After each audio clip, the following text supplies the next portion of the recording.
So, as we all know, miscommunication in the workplace is very frustrating and sometimes even difficult to handle. In my workplace, Dick's Sporting Goods, we try to best train our new employees to communicate respectfully and properly to all people, whether that's internally from associate to associate or externally from customer to associate. I don't notice much of the internal miscommunication as much because of our great leadership and store culture we have set up, but the external miscommunication actually happens quite often. And I myself have even had times where I've misinterpreted or decoded a message wrong from a customer and brought them out the wrong item. But as we learned in class the other week, that if you don't provide the exact specifics, then people are going to decode the message in the way that they think is correct. So, in a perfect workplace, everybody is going to be on the same page 100% of the time, and there are going to be no issues. That, unfortunately, is not the case at Dick's Sporting Goods. So, as an experienced worker myself, I have to prepare myself to handle the miscommunication issues from the unexperienced workers in the company. So, for example, last week there was an issue when a lady came into the store and she was looking for a specific Yeti item.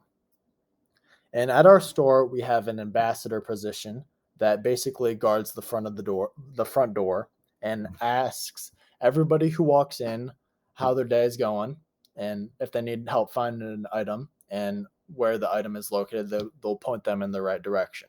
And that ambassador cannot leave the front door because if someone from corporate or our district manager walks in and they see that the ambassador is not there, we will be receiving an earful, and that won't be fun.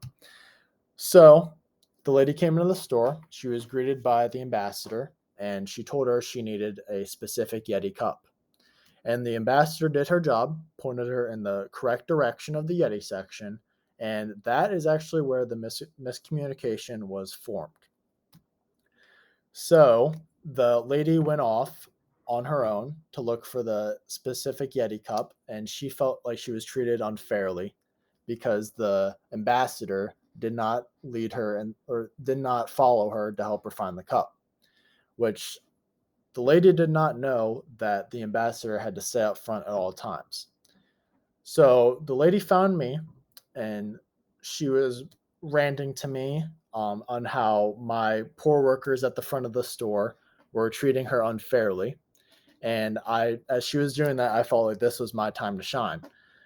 So I let her know that what the ambassador position was and how she had to stay at the front of the store at all times and how she was not being treated unfairly.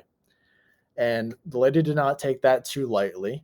So she actually ended up storming out of the store. But all I could do in that situation to try to help her out was act professionally and respectfully to her. And I let her know that I was sorry of the misconvenience, but you don't actually happen to win them all. But here is my outfit for business casual.